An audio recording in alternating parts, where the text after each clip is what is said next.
నమస్తే, welcome to KTV news. ముందుగా headlines చూద్దాం.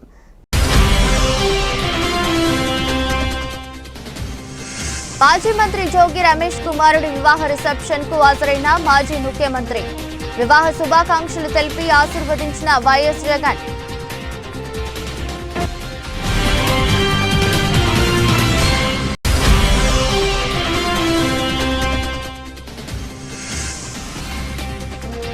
తెలుగుదేశం పార్టీ కడపలో నిర్వహిస్తున్న మహానాడులో స్వల్ప అపశృతి. కడపలో మహానాడు వేదికపై స్పృహ తప్పి పడిపోయిన జలీల్ ఖాన్.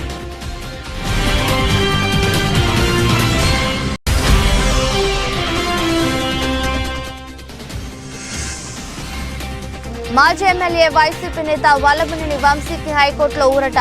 విజయవాడ ఆయుష్ ఆసుపత్రిలో చేర్చాలని ఆదేశిస్తూ ఉన్నత న్యాయస్థానం మధ్యంతర బెయిల్.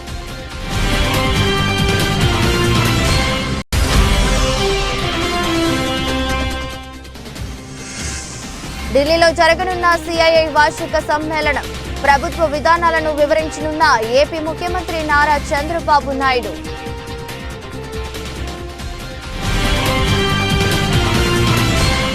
డబ్బు బంగారం తమ పిల్లల భవిష్యత్తు కోసం దాచుకుంటే చిట్టెల శ్రీనివాస్ దోచుకెళ్లిపోయాడని బాధితులు ఆవేదన వ్యక్తం చేశారు. 69 మంది బాధితులము అజిత్ సింగ్ నగర్ పోలీస్ స్టేషన్లో ఫిర్యాదు ఇచ్చామని, మొత్తం 30 కోట్లకు మమ్మల్ని మోసం చేశాడని వాపోయారు. తమకు న్యాయం జరగకుంటే ఆత్మహత్యలే పరిష్కారమన్నారు. చిట్టెల వ్యాపారి ముచ్చర్ల శ్రీనివాస్ తమను మోసగించాడంటూ పలువురు బాధితులు విజయవాడ సింగినగర్లో ఫిర్యాదు చేశారు. ఈ సందర్భంగా బాధితుడు చెలువాది లక్ష్మణుడు మాట్లాడుతూ, ముచ్చర్ల శ్రీనివాస్ ఒక జ్యువెలరీ ఓనర్, మా చుట్టమని మమ్మల్ని నమ్మబలికి మోసం చేశాడని ఆరోపించారు. మొత్తం 30 కోట్లకు మమ్మల్ని మోసం చేశాడని వాపోయారు. 24 నెలల స్కీమ్ చిటీలు మరియు 5, 10, 20, 100 గ్రాముల బంగారం స్కీమ్ అని మోసం చేశారని చెప్పారు. మా డబ్బును ఒక జ్యువెలరీలో పెట్టుబడి పెట్టానని, 26 నెలలు స్కీమ్ అని నమ్మబలికారని ఆవేదన వ్యక్తం చేశారు. మా అందరికీ డబ్బు బంగారం తిరిగి ఇచ్చే సమయం వచ్చేసరికి పారిపోయాడని తెలిపారు. 1 నెల ఓపిక పట్టమని, అందరికీ డబ్బు బంగారం తిరిగి ఇచ్చేస్తానని వాయిస్ మెసేజ్ పంపాడని, తర్వాత స్పందించలేదన్నారు. పోలీసు అధికారులు తమకు న్యాయం చేయాలని వేడుకుంటున్నారు. ముచ్చర్ల శ్రీనివాస్ అనే వ్యక్తి యోగా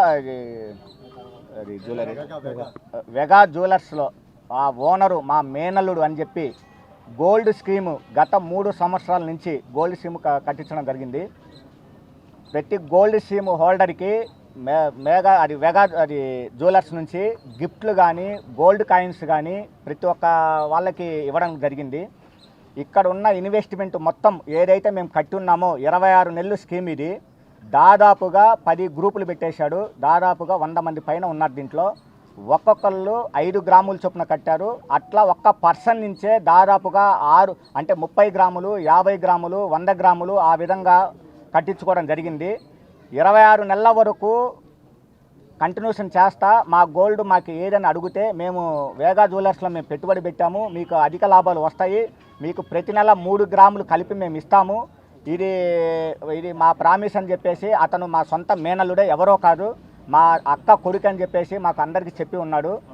26 నెలలు అయిపోయిన తర్వాత మేము మా స్కీమ్ అమౌంట్ ఏదని చెప్పేసి అని అడిగితే, అతను మేము ఇస్తాము, ఒక వారం రోజులు పడుతుంది, వాళ్ళకు ఒక ఫార్మాలిటీస్ ఉంటాయి, ప్లస్ ఒక పెద్ద వ్యవస్థ, అది ఒక సంస్థ, దానికి కొన్ని నామ్స్ ఉంటాయి, దానికి కొన్ని పద్ధతులు ఉంటాయి, అవన్నీ నేను మాట్లాడుతున్నాను, మీరు 1 నెల ఓపిక పట్టనని చెప్పారు. దానికి అందరికీ మొన్న సోమవారం డెడ్ లైన్ పెట్టాడు.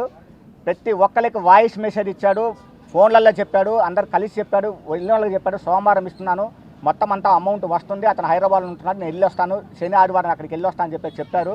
చెప్పిన తర్వాత సోమవారము మళ్ళీ మేము మార్నింగ్ కాల్ చేస్తే 6 గంటలకల్లా మీ అమౌంట్ అందరికీ, మీ గోల్డ్ కానీ అమౌంట్ కానీ మీకు ఏది కావాలంటే అది, ఆ రోజు రేటు ఏదైతే ఉందో ఆ రేటు ప్రకారం మీ అందరికీ ఇస్తామని చెప్పి తరువాత కరెక్ట్గా 5 గంటలు అంటే 5 నుంచి 6 గంటలని టైం చెప్పాడు. మేము 6 తర్వాత నుంచి 1 అవర్ టైం తర్వాత మేము కాల్ చేసాము.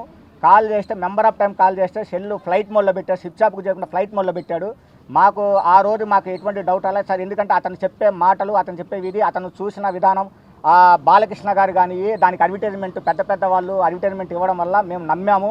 ప్లస్ ప్రతి చోట hoarding board, boarding board advertisement కానీ అతను బ్రహ్మాండంగా ఇస్తున్నాడు కాబట్టి ఖచ్చితంగా మేము అండి. నేను ఇంటి దగ్గర పొద్దున్న పాలాపరం చేసుకుంటాను. వచ్చిన లాభంతో పిల్లలకి దేనికోదని పనికోసమని టూర్ చీటీ అని వేయించారు. పొద్దున ఒక వాయిస్ మెసేజ్ చేశారు సారు. 2 సంవత్సరాల నుంచి ఇబ్బందిగా ఉన్నప్పుడు పాత చీటీలు రన్నింగ్ చేయకుండా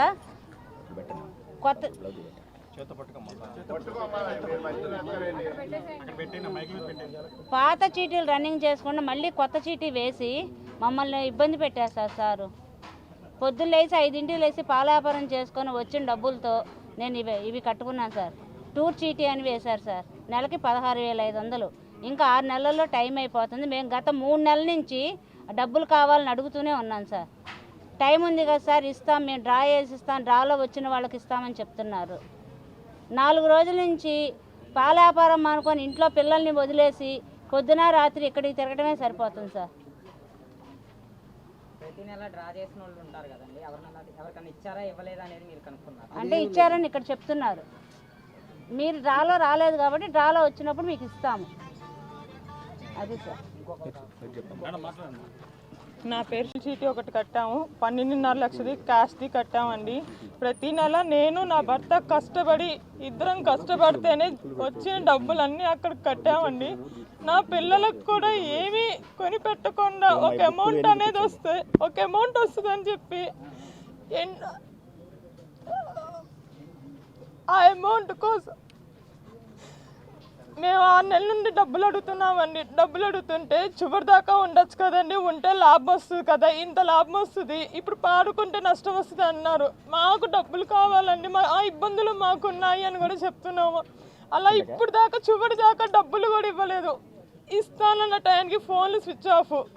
ఇవాళ మార్నింగ్ వాయిస్ మెసేజ్ ఏం పెట్టారు, 2 సంవత్సరాల నుంచి మేము ఇబ్బంది పడుతున్నామండి, జనాల దగ్గరికి వచ్చి చెప్తే చంపేస్తారు, నరికేస్తారు, అది భయపడి నేను ఇలా వెళ్ళిపోయానండి అని చెప్తున్నారు. 2 సంవత్సరాల నుంచి ఆయన ఇబ్బంది పడుతున్నప్పుడు జనాల దగ్గర ఎలా కట్టించుకున్నారండి? ప్రతి సంవత్సరంలో 5-6 సార్లు పైన ఫారెన్ ట్రిప్పులు ఎలా వెళ్తున్నారండి? ఇన్ని డబ్బులు అడిగితే ఏమో చివరి దాకా ఉండండి, ఇంట్రెస్ట్ కలిసి వస్తుంది కదా, మీకెందుకు ఉన్నాం కదా ఇస్తాము అంటారు. పెట్టుబడి మొత్తం ఉన్నది కష్టాతీతం మొత్తం, పిల్లల స్కూల్ ఫీజులు కానీ బట్టలు కానీ ఏమీ కట్టకుండా ఇద్దరం కష్టపడి సంపాదిస్తుంటే ఇంతమందికి అన్యాయం చేస్తున్నారు. ఇంతమందికి ఇంత దారుణంగా అండి. మా అందరికీ ఏంటి డబ్బులు ఇస్తానని ఎప్పుడు ఇస్తారండి?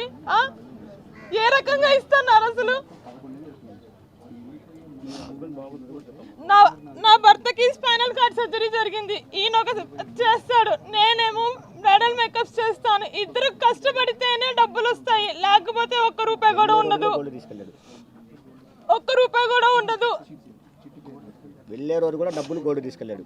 ప్రతి నెల వెళ్ళే రోజు దగ్గర నుంచి అన్ని డబ్బులు తీసుకెళ్తూ ఉంటుంటే వెళ్ళే ముందు డబ్బులు తీసుకెళ్తున్నారు.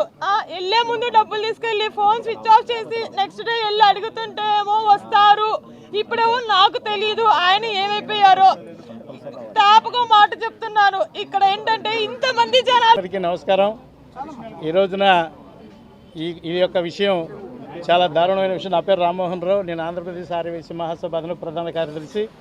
ఇక్కడ ఎక్కువగా కమ్యూనిటీ వాళ్ళే ఈ యొక్క దీంట్లో ఇన్వాల్వ్ అయ్యి అతని పురోభివృద్ధికి కూడా కృషి చేశారు. కానీ ఇలా అన్యాయం జరిగింది కూడా కమ్యూనిటీ వాళ్ళకే.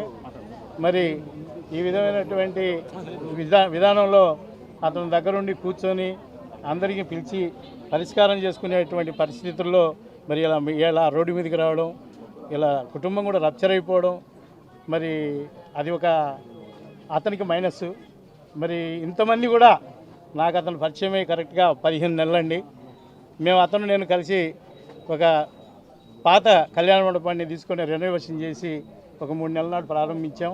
వీళ్ళందరూ కూడా 26 చిట్లు అంటే 26 నెలలు అంటే 2 సంవత్సరాల పైచిలకు, 46 నెలలు అంటే 44 సంవత్సరాల పైచిలకు, 10 సంవత్సరాల నుంచి కూడా అతనితో సన్నిహితంగా ఉండి అన్ని రకాల టూర్లకు వెళ్ళి అందరితో మమేకమై అతని దగ్గర మరి ఏ విధమైనటువంటి ఎక్కువగా అంటే ఇన్వెస్ట్మెంట్కి ఎక్కువగా ఇస్తాననేటువంటి విషయంతో అందరూ దాంట్లో ఇన్వాల్వ్ అవ్వడం అయింది. దానివల్ల మా దగ్గర నాకు కూడా అతని వల్ల కొద్దిగా లాసేనండి. ఎందుకంటే మేము తీసుకున్నటువంటి ఆ యొక్క ఫంక్షన్ హాల్లో కొంత పెట్టుబడి పెట్టాడు, దానికి వచ్చినటువంటి అడ్వాన్స్ కూడా ఆయన మెసేజ్కి వెళ్ళిపోయినాయి. మరి అది కూడా మాకు ఇబ్బందిగానే ఉంది. అవి ఒకటి ప్రారంభమై కరెక్ట్గా 10 రోజులు అయింది. దానిలో కూడా కొంత అమౌంట్ ఆయన దగ్గర ఉంది. ఎందుకంటే ఒకరి మీద చేతి మీద నడిస్తే బాగుంటుందని చెప్పి ఆయనకు అప్పచెప్పాం. అది మాకు మైనస్గానే ఉంది. ఇందువల్ల మీడియా మిత్రుల ద్వారా కొంతమంది పెద్దలకు నేను చేసే విజ్ఞప్తి ఏంటంటే, ఇన్ని కుటుంబాలు రోడ్డు మీదకి వచ్చినటువంటి పరిస్థితుల్లో అందరినీ కూర్చోబెట్టి ఒక న్యాయం చేస్తారని వేడుకుంటా ఉన్నాం. పోలీస్ కంప్లైంట్ ఇచ్చారు కదా, విచారణ ఎలా జరుగుతుంది? పోలీస్ కంప్లైంట్లు ఇచ్చింది చలవాది లక్ష్మణుడు అనేటువంటి మీ యొక్క ఆయన కూడా నేను మీడియా మిత్రుడు అనేటువంటి దాంట్లో చెప్తా ఉన్నాడు. ఆయన స్టూడియో ఎన్ అనేది ఆయన కొనేశాడు. 15 సంవత్సరాల నుంచి నాకు మన మిత్రుడు నాకు పరిచయం. అప్పుడు లక్ష్మణుడు వేరు, ఇప్పుడు లక్ష్మణుడు వేరు. ఇవాళ నేను మాట్లాడాలంటే ఆయనతో భయంగా ఉంది, అప్పుడు మాట్లాడాలంటే మావాడిగా ఉండేది. వినండి, నేను చెప్పాలి కదా, వివరం చెప్పాలి కదా, నేను వివరం చెప్పాలి కదా. అది అందువల్ల ఇవాళ ఆయన ఇవాళ పూనుకోబట్టే ఈ రోడ్డు మీదకి వచ్చింది. నిజంగా అతనికి సహకరించాలి. అందువల్ల నీ వెనకమాల అందరు ఉన్నారు, దాన్ని కూర్చోబెట్టి. వేగా జ్యువెలర్స్ పై వస్తున్న వాస్తవ కథనాలను ఖండిస్తున్నామని మేనేజింగ్ డైరెక్టర్ వనమ నవీన్ అన్నారు. అజిత్ సింగ్ నగర్ పోలీస్ స్టేషన్లో ముచ్చెర్ల శ్రీనివాస్ పై నమోదైందని తెలిసిందన శ్రీనివాస్ కు మాకు సంబంధం లేదన్నారు. కొంతమంది వ్యక్తులు కావాలని ప్రచారం చేస్తున్నారని తమ లీగల్ టీం తగిన చర్యలు తీసుకోవడం జరుగుతుందన్నారు. విజయవాడలోని ఓ హోటల్లో నిర్వహించిన మీడియా సమావేశంలో మాట్లాడిన సంస్థ ప్రతినిధులు పోలీసులు అన్ని చర్యలు తీసుకోవాలని, బాధితులకు న్యాయం చేయాలని కోరారు. ముచ్చెర్ల శ్రీనివాస్ కు ఏ వేగా సంస్థకు సంబంధం లేదని, శ్రీనివాస మేనల్లుడు హైదరాబాద్లో వేగా సంస్థలో పనిచేస్తున్నారని తెలిపారు. మాకు బాధితుల నుండి ఎటువంటి చెల్లింపులు జరపలేదని, మా దగ్గర ఎటువంటి చిట్టీలు ఉండవన్నారు. బాధితులకు తగిన న్యాయం చేయాలని, మా సంస్థకు ఎటువంటి ఏజెంట్స్ ఉండవన్నారు. సిపిని కలిసి తగిన చర్యలు తీసుకోవాలని కోరుతున్నారు. 2025 సాక్షి పత్రికలో వచ్చిన వార్తను చూడగానే మా వేగా జ్యువెలరీ మీద అసత్య ఆరోపణలు చేయడం జరిగింది. ఈ యొక్క వార్తలో అజిత్ సింగ్ నగర్ పోలీస్ స్టేషన్లో ముత్యాల శ్రీనివాసరావు అనే వ్యక్తిపై కేసు నమోదైనట్లు, అతను మా వేగా ఏజెంట్ అయినట్లు వార్త ప్రచురితమైనది. దానిపై మేము తెలుసుకున్నది ఏమనగా, ముత్యాల శ్రీనివాసరావు అనే వ్యక్తి చీటీలు మరియు గోల్డ్ స్కీములు కట్టించుకొని పరారైనట్లు తెలిసింది. సదరు ముత్యాల శ్రీనివాసరావుకు మాకు అంటే వేగా సంస్థకి కానీ వ్యక్తిగతంగా కానీ సంస్థ తాలూకా కానీ ఎటువంటి సంబంధాలు లేవు. అలానే చిట్టీలు కానీ గోల్డ్ స్కీములు కట్టించుకుని ఏజెంట్స్ మా వేగా సంస్థకు ఎవరూ లేరు, మేము ఎవరిని నియమించలేదు. అలాంటి వారు ఎవరైనా వస్తే మీరు మోసపోవద్దు అని ఈ సందర్భంగా తెలియజేస్తున్నాం. కొంతమంది వ్యక్తులు ఉద్దేశపూర్వకంగా మా వేగా జ్యువెలర్స్ యొక్క పేరు ప్రతిష్టలను దిగజారినట్లుగా మాట్లాడుతున్నారు. మా దృష్టిలో దిగజారినట్టుగా మాట్లాడుతున్నట్టు మా దృష్టిలోకి వచ్చింది. వారిపైన మా లీగల్ డిపార్ట్మెంట్ తగిన చర్యలు తీసుకోవడం జరుగుతుంది. ఈ సందర్భంగా ఈ పత్రికా సమావేశంలో మేము మీ ద్వారా ప్రజలందరికీ తెలియజేయడమే ఉండగా, ముత్యాల శ్రీనివాసరావు అనే వ్యక్తికి మా వేగా జ్యువెలర్స్కు ఎటువంటి సంబంధం లేదు. వ్యక్తిగతంగా కానీ సంస్థ తాలూకా కానీ ఎటువంటి సంబంధాలు లేవు. ఈ కేసును పోలీసులు త్వరితగతిన ఛేదించి మోసపోయిన వాళ్లకు తగిన న్యాయం చేస్తారని మేము కోరుకుంటున్నాం.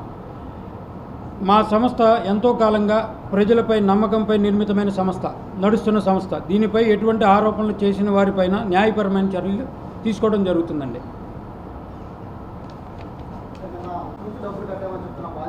ఎవరు మా దగ్గరికి రావడం జరగలేదండి, మాతో ఎవరు మాట్లాడలేదు.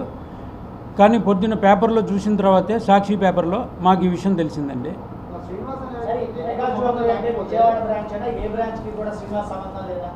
వేగా జ్యువెలరీ అనే అతనికి అసలు ఏ బ్రాంచ్కి సంబంధం లేదు. కాకపోతే హైదరాబాద్లో మాకు బ్రాంచ్ ఉంది. ఆ బ్రాంచ్లో వాళ్ళ మేనల్లుడు ఒక 29 పైసలు వాటాడండి అతనికి, శ్రీనివాస్ అనే వ్యక్తి వాళ్ళ మేనల్లుడు. అంతేగాని విజయవాడలో కానీ కాకినాడలో కానీ ఏలూరులో పెట్టబోయే దాంట్లో కానీ అతనికి ఏ సంబంధాలు లేవు.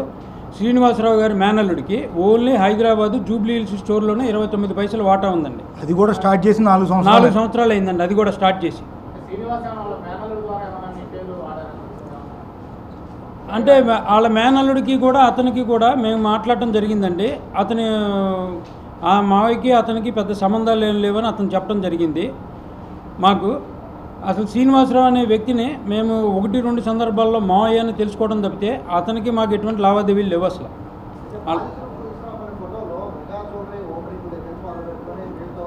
అంటే అబద్ధం నేను చెప్పట్లా. ఓపెనింగ్ అన్నప్పుడు చుట్టాలు చాలామంది మనం పిలిచిన వాళ్ళు అందరూ వస్తారు. అలాగే వాళ్ళ మావయ్యని అతను పిలుచుకొని ఉంటాడు, వచ్చి ఉండొచ్చు. మేము ఇంతవరకు ఏమి ఇవ్వలేదండి. ఇప్పుడు నెక్స్ట్ స్టెప్ రేపొద్దున అది తీసుకుంటాము. వాడాం కాబట్టి శ్రీనివాస్ అనే వాడుతున్న వాళ్ళది కొంతమంది వాడారు బాధితులు మా పేరు. శ్రీనివాసు వాడినట్టు మాకెక్కడ ఇంతవరకు ఇన్ని నెలల నుంచి చీటీలు కట్టేవాళ్ళు కూడా ఒక్కళ్ళు కూడా మాకు అతను మీ పేరు వాడుతున్నాడని కానీ, అందరూ విజయవాడలోనే ఉన్నాం, ఎక్కడో లేము. మేము వేరే ఊళ్ళో లేము, వాళ్ళు ఎక్కడో వేరే ఊళ్ళో లేరు. సత్యనారాయణపురానికి గవర్నర్పేటకి నందమూరి రోడ్డుకి పెద్ద దూరం ఏం కాదండి. ఎవ్వరూ వచ్చి మా దగ్గర మేము పలానా వ్యక్తికి చీటీ కడుతున్నాం, అతను మీ సంస్థకు సంబంధించిన వ్యక్తేనా అని ఎవ్వరూ మమ్మల్ని అడిగింది లేదు. మేము అలాగా అనాథరైజ్డ్ చిట్స్ కట్టించుకోమండి. మేము కట్టించుకుంటే చిట్స్ మేము ఫోన్పే ద్వారా కానీ అకౌంట్ పే ద్వారా కానీ తీసుకుంటాము. మా ద్వారా ఒక బుక్ ఇస్తాము, ఒక రిసిప్ట్ ఇస్తాము. ఎటువంటి రిసిప్ట్లు అయినా ఉంటే దానికి మేము మాట్లాడతామండి.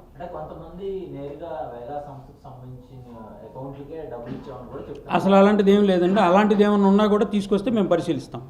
మాకు ఇచ్చినా కూడా ఏ రోజు బిల్లు ఆ రోజే. మాజీ మంత్రి జోగి రమేష్ కుమారుడి వివాహ రిసెప్షన్ కు హాజరైన మాజీ ముఖ్యమంత్రి వైఎస్ఆర్సీపీ అధినేత శ్రీ వైఎస్ జగన్ ఇబ్రహీంపట్నంలోని ఆయన నివాసంలో జరిగిన వెడ్డింగ్ రిసెప్షన్ లో నూతన వధూవరులు మేఘన, జోగి, రాజీవ్లకు వివాహ శుభాకాంక్షలు తెలిపి ఆశీర్వదించిన శ్రీ వైఎస్ జగన్.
తెలుగుదేశం పార్టీ కడపలో నిర్వహిస్తున్న మహానాడులో స్వల్ప అస్వస్థత చోటు చేసుకుంది. పార్టీ సీనియర్ నేత, విజయవాడ పశ్చిమ నియోజకవర్గ మాజీ శాసనసభ్యుడు జలీల్ ఖాన్ వేదికపైనే అస్వస్థతకు గురై స్పృహ తప్పి పడిపోయారు. ఈ ఘటనతో అక్కడ ఒక్కసారిగా కలకలం రేగింది. వివరాల్లోకి వెళితే కడపలో జరుగుతున్న మహానాడు కార్యక్రమంలో భాగంగా జలీల్ ఖాన్ వేదికపై ఉన్నారు. ఈ క్రమంలో ఆయన హఠాత్తుగా కుప్పకూలిపోయారు. ఇది గమనించిన తెలుగుదేశం పార్టీ నాయకులు, కార్యకర్తలు వెంటనే అప్రమత్తమయ్యారు. తక్షణమే స్పందించి జలీల్ ఖాన్ ను హుటాహుటిన సమీపంలోని ఆసుపత్రికి తరలించారు. ప్రస్తుతం ఆయనకు వైద్యులు చికిత్స అందిస్తున్నట్లు సమాచారం. ఆయన ఆరోగ్య పరిస్థితిపై పూర్తి వివరాలు తెలియాల్సి ఉంది. జలీల్ ఖాన్ ఆంధ్రప్రదేశ్ రాజకీయాల్లో సుపరిచితమైన వ్యక్తి. గతంలో ఆయన ఉమ్మడి ఆంధ్రప్రదేశ్లో 1999లో భారత జాతీయ కాంగ్రెస్ పార్టీ తరపున ఎమ్మెల్యేగా గెలుపొందారు. రాష్ట్ర విభజన అనంతరం 2014 ఎన్నికల్లో వైసీపీ నుంచి విజయవాడ పశ్చిమ నియోజకవర్గం ఎమ్మెల్యేగా విజయం సాధించారు. ఆ తర్వాత మారిన రాజకీయ సమీకరణాల నేపథ్యంలో 2016లో తెలుగుదేశం పార్టీలో చేరారు. గతంలో చంద్రబాబు ముఖ్యమంత్రిగా ఉన్న సమయంలో జలీల్ ఖాన్ ను ఏపీ వక్ఫ్ బోర్డు చైర్మన్ గా కూడా నియమించారు. ఈ పదవి ముస్లిం మైనారిటీ వర్గాల్లో ప్రాముఖ్యత కలిగినదిగా పరిగణిస్తారు.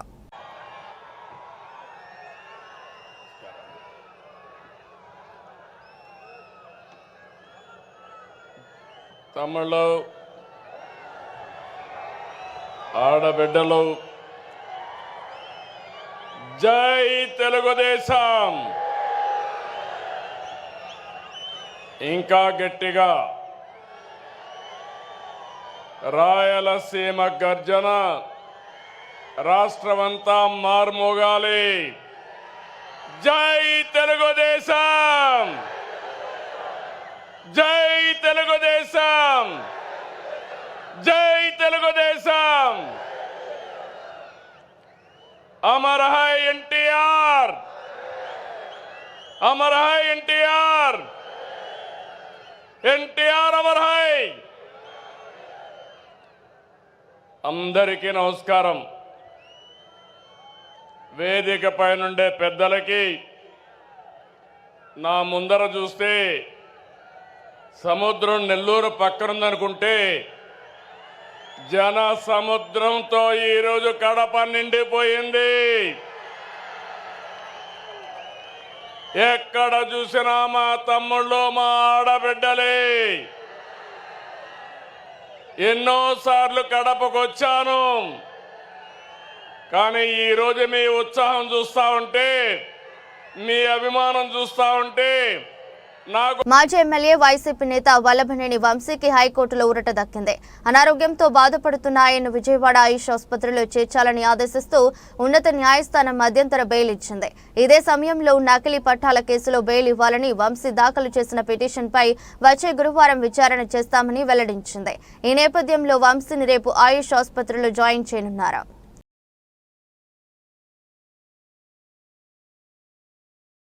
ఏపీ ముఖ్యమంత్రి నారా చంద్రబాబు నాయుడు ఢిల్లీ పర్యటనలో ఉన్నారు. శుక్రవారం సాయంత్రం 4:30 ఢిల్లీలో జరగనున్న సిఐ వార్షిక సమ్మేళనంలో పాల్గొన్నారు.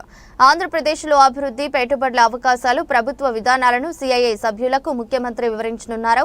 ఈ కార్యక్రమం పూర్తి కాగానే ఢిల్లీ నుంచి సీఎం చంద్రబాబు విజయవాడకు వస్తారు. ఈ రోజు రాత్రి 8:30 విజయవాడకు చేరుకుంటారు. ఇక్కడ పనులు పూర్తి చేసుకుని శనివారం రాజమండ్రి పర్యటనకు వెళతారు. ఏసీబీ కోర్టు అనుమతితో లిక్కర్ కేసులో 4 నిందితులను సిట్ అధికారులు శుక్రవారం తమ కస్టడీకి తీసుకున్నారు. ఈ కేసులో నిందితులు కసిరెడ్డి రాజశేఖర్ రెడ్డి, ధనుంజయ రెడ్డి, కృష్ణమోహన్ రెడ్డి, గోవిందప్ప, బాలాజీలను విజయవాడలోని జిల్లా జైలు నుంచి సిట్ అధికారులు కస్టడీలోకి తీసుకున్నారు. కోర్టు అనుమతితో వీరిని సిట్ కార్యాలయంలో శుక్రవారం, శనివారం 2 రోజుల పాటు అధికారులు విచారించనున్నారు. ఉదయం 8 గంటల నుంచి సాయంత్రం 6 గంటల వరకు వీరిని విచారించేందుకు కోర్టు అనుమతి ఇచ్చిన సంగతి తెలిసిందే.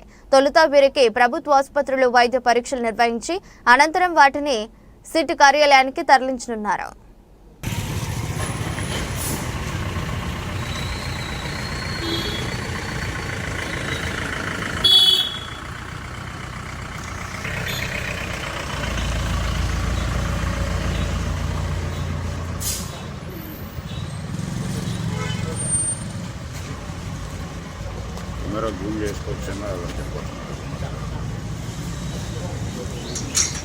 తెనాలిలో దళిత యువకులపై పోలీసులు 3rd డిగ్రీ ప్రయోగించడాన్ని బెజవాడ బార్ అసోసియేషన్ తీవ్రంగా ఖండించింది. పోలీసుల చర్యలకు నిరసనగా ఈ నెల 29న విధులు బహిష్కరించనున్నట్లు అసోసియేషన్ అధ్యక్ష కార్యదర్శులు ఏకే భాష, కేవి రంగారావు తెలిపారు. ప్రజాస్వామ్యంలో మానవ హక్కులకు భంగం కలిగించేలా ఇతర శిక్ష అమలు చేయడం పట్ల వారు ఆగ్రహం వ్యక్తం చేశారు. 3 రోజుల క్రితం సాక్షి పేపర్లో తెనాలి ఐతానగర్ యువకులపై పోలీసు యొక్క చర్య చూసాము. మనం అంతా టీవీలో చూసాం. చాలా దారుణంగా పోలీసు వారు ఆ ఏరియాలో కుర్రోళ్ళని 3rd డిగ్రీ వాడటం చూసాము.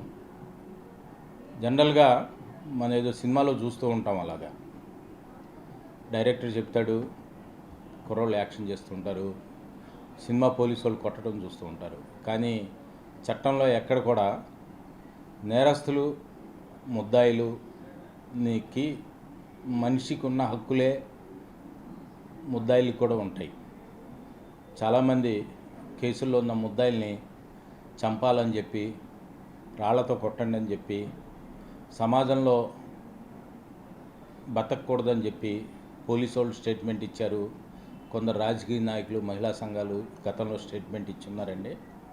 అది చట్టవిరుద్ధం. ప్రతి మనిషికి ఏ హక్కులు ఉన్నాయో ముద్దాయి కూడా అదే హక్కులు ఉంటాయి. మనం గతంలో చూసాం, ప్రతి కేసుకి కోర్టుకి వెళ్ళి బెయిల్ తెచ్చుకోవాల్సి వచ్చేది. కానీ ఇప్పుడు స్టేషన్ బెయిల్స్ అని కొన్ని పెట్టారు. దానికి కారణం ఏంటంటే రాజ్యాంగంలో మానవ హక్కులు అన్నవి అత్యంత ఇంపార్టెన్స్ ఇచ్చారు. ఆ మానవ హక్కుల్లో మరింత గొప్పది మనిషి స్వేచ్ఛ. చట్టపరంగా తప్ప మనిషి యొక్క స్వేచ్ఛని హరించే అధికారం ఎవరికీ లేదు. ఒక వ్యక్తిగత స్వేచ్ఛ కేవలం అరెస్టులోనే రిస్ట్రైన్ చేస్తుంది.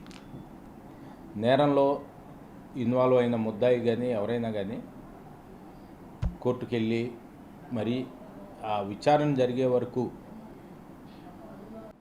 తెనాలిలో ఐతనగర్లో జరిగిన ఈ ముగ్గురు కుర్రాళ్ళ మీద జరిగిన ఈ పోలీస్ చర్య ఉంచారు. దాన్ని మేము విజయవాడ బార్ అసోసియేషన్ తరఫున అలాగే కృష్ణా జిల్లా ఫెడరేషన్ అధ్యక్షుడు భాషా గారు కూడా ఖండిస్తున్నాము. దానికి అనుగుణంగానే రేపు మేము కృష్ణా జిల్లా కోర్టులు అన్నీ కూడా విధులు హాజరు కాకుండా న్యాయవాదులు సంఘీభావం చెబుతున్నాము. ముఖ్యంగా కుర్రోలు క్రిమినల్ కేసులు ఉంటే క్రిమినల్ కేసులు చూసి ఎఫ్ఐఆర్ కట్టి రిమైండ్ పంపించాలి. అంతేగాని అనాగరికమైన చర్యలు తీసుకొని రోడ్డు మీద నడి రోడ్లో కొట్టడం అనేది మానవ హక్కుల ఉల్లంఘన ముమ్మాటికి. వారిపై ఎవరైతే దీనికి కారణమైన ఇద్దరు సీఐల మీద కానిస్టేబుల్ మీద పోలీస్ డిపార్ట్మెంట్ వాళ్ళు చర్యలు తీసుకోవాలని ముందు ఇమ్మీడియట్లీ వాళ్ళని సస్పెండ్ చేసి ఒక కమిటీ వేసి దాని మీద నిజాలు తేల్చాలని మా బెజవాడ బార్ అసోసియేషన్ తరఫున మేము కోరుకుంటున్నాం.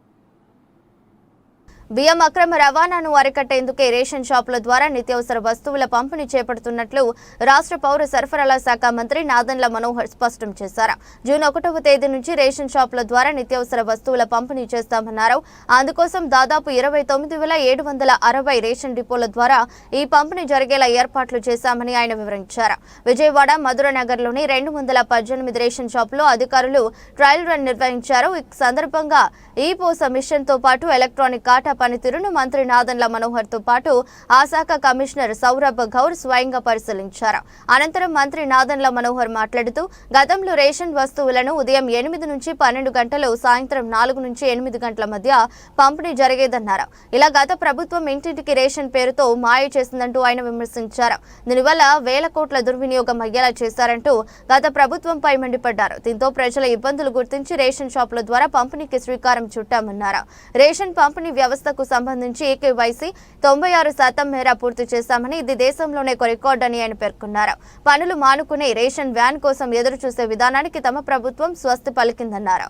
రాష్ట్ర వ్యాప్తంగా జూన్ 1వ తారీఖు నుంచి ఇంటింటికి గతంలో అందించలేని రేషన్ సరుకులు ఒక మార్పు తీసుకొచ్చి దశాబ్దాల కాలంగా 29,760 ఫేర్ ప్రైస్ షాపులు ప్రతి నెల 1వ తారీఖు నుంచి 15వ తారీఖు వరకు ఉదయం 8 నుంచి 12 వరకు, మళ్ళీ సాయంత్రం 4 నుంచి 8 వరకు ప్రజల కోసం నిరంతరంగా ఉపయోగపడే విధంగా ఒక వ్యవస్థ ఉండేది. అయితే మోసపూరితంగా, కుట్రపూరితంగా ఇంటింటికి డెలివరీ చేస్తామని కొత్త వ్యవస్థను తీసుకొచ్చి అనేక సమస్యలు గత ప్రభుత్వం సృష్టించింది. కూటమి ప్రభుత్వం వచ్చిన తర్వాత చాలా లోతుగా అధ్యయనం చేసి ప్రజలకి ఎక్కువగా ఉపయోగపడే విధంగా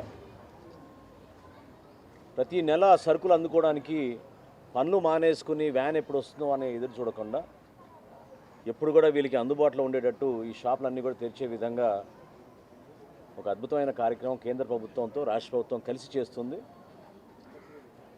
ఈ పథకాన్ని ప్రజలకి మరింతగా దగ్గరగా తీసుకెళ్లే విధంగా, అదేవిధంగా టెక్నాలజీని ఉపయోగించుకుని ప్రతి ఒక్కరికి మేలు జరిగే విధంగా, ఎక్కడ పొరపాటు లేకుండా రైస్ స్మగ్లింగ్ అనేది ఆంధ్రప్రదేశ్లో జరగనీయకుండా చర్యల్లో భాగంగా ఈరోజు ఈ నిర్ణయం తీసుకుని ముందుకు వస్తున్నాం.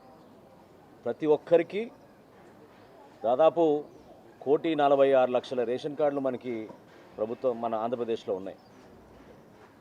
కొత్తగా మేము నమోదు చేసుకోబోయే ఈ రైస్ కార్డుల కోసం ఈకేవైసీ మేము చేసినప్పుడు 96% పూర్తయింది. అంటే దాదాపు 4,42,00,000 మందికి జూన్ 1వ తారీఖు నుంచి మేము ఉచితంగా బియ్యం అందిస్తాం, అదేవిధంగా పంచదార కూడా అందిస్తాం. ఈ సరుకులతో పాటు సందర్భాన్ని బట్టి, అవసరాన్ని బట్టి ఎప్పుడైతే మార్కెట్లో ధరలు బాగా పెరిగిపోతాయో వ్యర్థాల నుండి సంపదను సృష్టిస్తున్న చర్యల్లో ఎటువంటి అంతరాయం ఉండరాదని విజయవాడ నగర పాలక సంస్థ కమిషనర్ ధ్యానచంద్ర అన్నారు. గురువారం ఉదయం తన పర్యటనలో భాగంగా అజిత్ సింగ్ నగర్ పర్యటించి గార్బేజ్ ట్రాన్స్ఫర్ స్టేషన్, అన్న క్యాంటీన్ను క్షేత్రస్థాయిలో పరిశీలించారు. ఈ సందర్భంగా కమిషనర్ మాట్లాడుతూ నేషనల్ సఫాయి కర్మచారి పథకంలో భాగంగా కొత్తగా వచ్చిన 5 పెద్ద టిప్పర్ వాహనాలను పరిశీలించారు. లబ్ధారులతో పెద్ద టిప్పర్లను సాధ్యమైనంత త్వరలో అందుబాటులోకి తీసుకురావాలని అధికారులను ఆదేశించారు. గార్బేజ్ ట్రాన్స్ఫర్ స్టేషన్లో వ్యర్థాల నుండి సంపద సృష్టిస్తున్న చర్యలను ఎటువంటి అంతరాయం లేకుండా చూస్తూనే ఉండాలని, ఆహ్లాదకరమైన వాతావరణాన్ని కల్పించే విధంగా ఎప్పుడు పరిశుభ్రంగా ఉంచాలని అధికారులను ఆదేశించారు. ఈ పర్యటనలో chief engineer R Srinath Reddy, incharge chief medical health officer doctor Gopalakrishna Nayak, executive engineer Srinivas, vehicle depot incharge executive engineer Yesupadam తదితరులు పాల్గొన్నారు.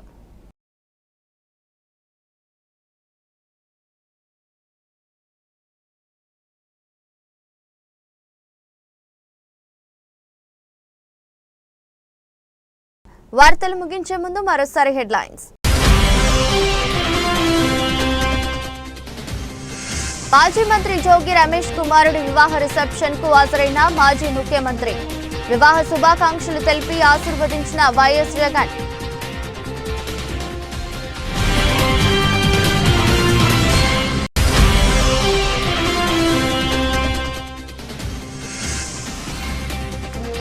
తెలుగుదేశం పార్టీ కడపలో నిర్వహిస్తున్న మహానాడులో స్వల్ప అపశృతి. కడపలో మహానాడు వేదికపై స్పృహ తప్పి పడిపోయిన జలీల్ ఖాన్.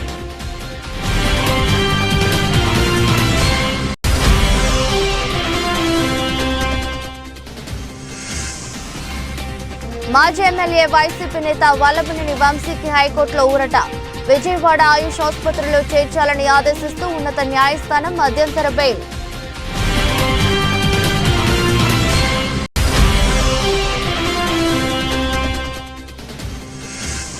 ఢిల్లీలో జరగనున్న సిఐఐ వార్షిక సమ్మేళనం. ప్రభుత్వ విధానాలను వివరించనున్న ఏపీ ముఖ్యమంత్రి నారా చంద్రబాబు నాయుడు.